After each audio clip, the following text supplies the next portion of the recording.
Salut la gang des campeurs portés. C'est Stéphane de Adoxport.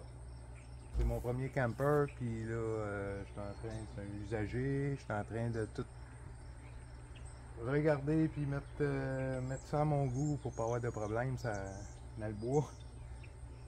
Là, les manettes, les fameux jacks électriques, là, je suis en train de faire une vidéo pour rebâtir ça. Là. Lui, là-bas, il était tout croche, je l'ai redressé, j'ai fait une vidéo. Là, les petites manettes avec ça dans les anciennes générations là, de Titan. Un module ici qui est supposé marcher sans fil ou avec fil. Là. En tout cas, le mien, j'ai changé la batterie puis ça ne marche pas bien. Vois-tu, là, il marche. Puis avec le fil, des fois, mais quand je tire sur le fil pour aller là-bas, des fois ça arrête, ça gosse puis ça marche pas. C'est de l'électronique, hein. Ça ici, ça contrôle un émetteur. Ben, il y a un fil là, qui s'en va en dedans à la boîte de contrôle avec les relais qui font fonctionner via les plugs là, partout sur le camper aux quatre coins. Les plugs à deux brins. Il envoie le courant DC 12 volts. À nos moteurs d'un bord ou de l'autre selon le contrôle. Puis ça, là, j'ai l'impression qu'on peut rester pris avec ça à un moment donné. Si la manette marche plus, si le fil coupe, si le module marche plus, on est foutu. À moins d'avoir des trucs. Imaginez, là, vous dépinez votre campeur, là, vous levez ça dans le bois, puis vous partez, vous mettez votre chaloupe à l'eau, puis vous venez pour redescendre ça, puis ça marche plus. C'est quoi qu'on fait? Il faut savoir quoi faire.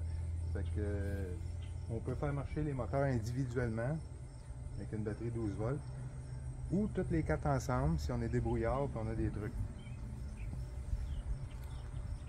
Des petites rallonges comme ça, des petites extensions cheapettes à 3$. Je les ai achetées à 2,99$ à un moment donné, j'en avais acheté 20 je pense. Parce qu'on charge des bicycles nous autres à la shop et on a besoin de beaucoup. Prenez ça, achetez-en 4-5. Puis on va les scraper pour venir plugger nos 4 moteurs avec des extensions et être capable de les faire fonctionner, monter ou descendre. Fait qu'une autre affaire qu'il faut faire, c'est les pattes, il faut limer avec une petite lime chez Canadian Tire ou un grinder. Il faut venir limer la grosse patte large pour être capable de les tourner de bord. Il faut que ça rentre des deux côtés. De ce bord-là ou de ce bord-là. Faire monter, descendre. Fait que si je coupe mes fils, et puis j'ai branche à ça. Mettons, je branche ça après la batterie. Je vais couper ça. Je vais le mettre sur pause, ça ne sera pas long.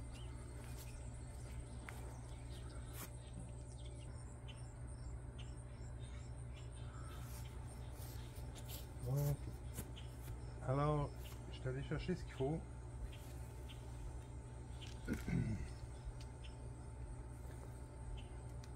C'est sûr que dans le meilleur des mondes, là, si vous êtes mal pris, là, puis vous avez juste des extensions, puis tout ça, puis il va falloir faire le contact ici avec le fil, rentrer le fil à l'intérieur de la plug, là, puis l'enrouler après la borne extérieure.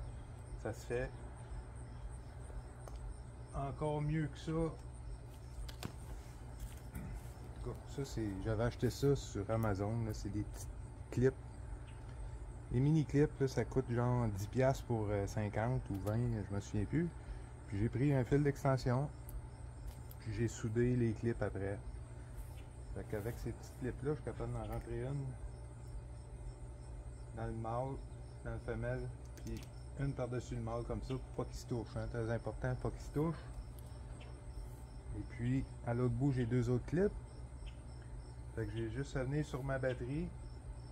Si vous n'avez pas de batterie, vous pouvez utiliser la batterie du campeur qui est dans le côté, évidemment. Puis de là, l'utilité d'avoir des rallonges plus longues. Puis vous raboutez, là, puis emmener le courant. Fait que si vous vous pluguez sur la batterie du campeur, une autre suggestion, j'avais acheté un chargeur. J'ai un paquet de chargeurs intelligents comme ça là, pour nos batteries au garage. Puis avec, mais il y a la fameuse plug pour brancher là, sur la batterie, où il y a l'option brancher sur les poteaux de batterie là, avec des clips, des pinces ou avec des vis. Fait que ça se trouve avec le mâle, femelle aussi. Fait que dans ce kit-là, si on n'a pas besoin d'un ou deux, on peut prendre ça, le couper, le brancher après notre extension. On coupe la fiche ici. Puis là, on va venir faire notre joint ici, là, nos deux fils, on coupe ça, puis on réunit ça ensemble pour être capable de brancher. Ça, c'est la même plug. C'est la même chose que nos campeurs. On vient brancher ça là. Et voilà. Donc là, ici, je peux directement, si j'ai mes pinces, ou aller même, je peux même le faire marcher sur ma batterie directement. Si j'ai une batterie de spare, des fois on veut faire des tests à la maison, on emmène notre batterie de spare, puis là, d'un bord ça monte, l'autre bord ça descend. Et descend.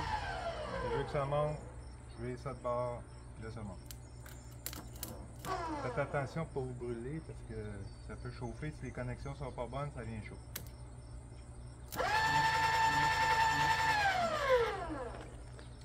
Fait que je peux faire marcher mes moteurs individuellement, manuellement, comme ça, avec une batterie. Et puis je peux même, si je prends l'autre bout, ouais, je laisse ça là. Moi, j'ai plein de trucs parce que j'ai plein d'affaires. Des fois, je suis mal pris. Hey, j'ai pas de batterie, mais j'ai une drill à batterie. Ou un grinder, ou n'importe quoi à batterie. Ça, c'est 18 volts en passant, mais ça marche pareil. Plus, moins. Plus, moins. Ouhou! Ça fait des jacks au stéroïde parce que j'ai 18 volts. Le moteur, il tourne plus vite, mais ça peut dépanner. C'est sûr, pour lever le campeur avec ça, c'est pas suggéré. Mais si on est mal pris, ça peut fonctionner, là, ou juste pour le faire bouger, pour faire des tests ou lubrifier, en tout cas, ça marche.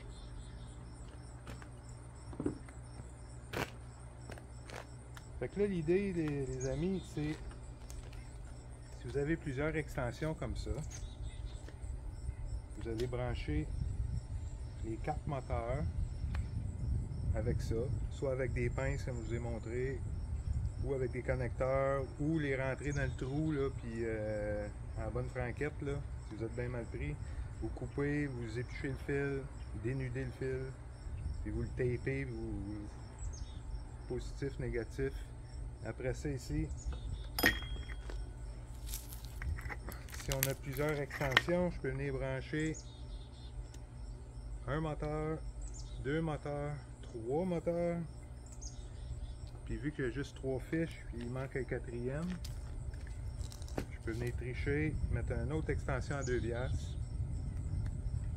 Puis là, je me retrouve avec 3 autres connexions. Fait que je peux aller à toutes mes jacks de même avec des extensions, puis toutes les brancher ensemble. Trouver le sens de rotation en tournant la fiche. Vous faites un test à chaque. S'ils montent toutes de ce côté-là, ou s'ils descendent toutes, vous les branchez toutes un après l'autre. Ensuite de ça, vous allez garder votre dernière extension ici que vous allez mettre sur la batterie. Vous allez couper ça puis vous mettre soit des pinces, soit éplucher ça puis les mettre direct sur les poteaux, ça marche pareil. Puis là, vous allez pouvoir tout faire monter vos 4 moteurs, faire monter, descendre. Okay? C'est pour ça que c'est important de toutes les tester avant sur l'extension pour qu'ils montent toute la gang. Quand vous êtes branché sur la batterie, là, vous inversez jusqu'à temps que toutes les 4 montent en même temps ou toutes les 4 descendent. Pour pas qu'il y en ait un qui monte, un qui descend quand vous avez branché les 4 à la fois. Donc là, vous allez pouvoir vous débrouiller dans le bois si jamais votre module ne fonctionne plus. Ça, c'est quelques trucs. Mais en gros, c'est ça. C'est que ça peut fonctionner manuellement s'il y a un problème. Très utile à savoir. Ensuite de ça, si jamais que vous voulez faire marcher vraiment manuel, avec le petit cap sur le dessus,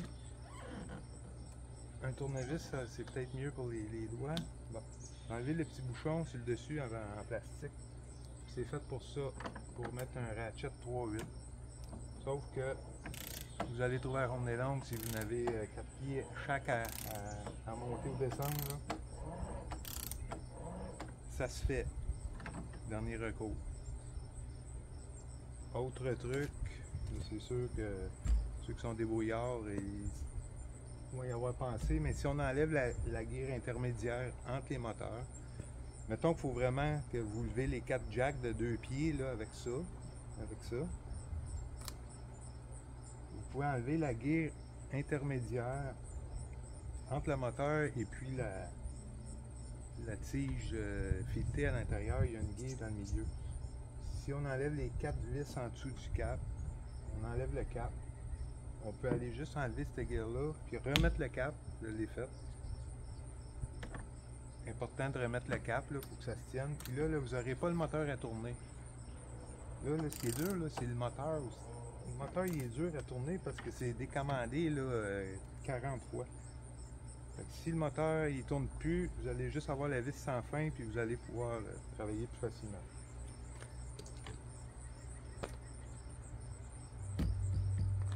Là, c'est le temps de démonter les jacks. Puis je vais faire une autre vidéo pour ça. Merci. Si vous avez des questions, gênez-vous pas. Je fais des vidéos pour le fun. Juste pour aider le monde. C'est mon premier camper, mais j'ai eu des roulottes, des tentes roulottes, des bateaux, des sea-doo, des skidoo. Je suis mécanicien, je suis machiniste, électricien, menuisier. Fait que je m'arrange pour pas être mal pris et donner des trucs à tout le monde. Salut!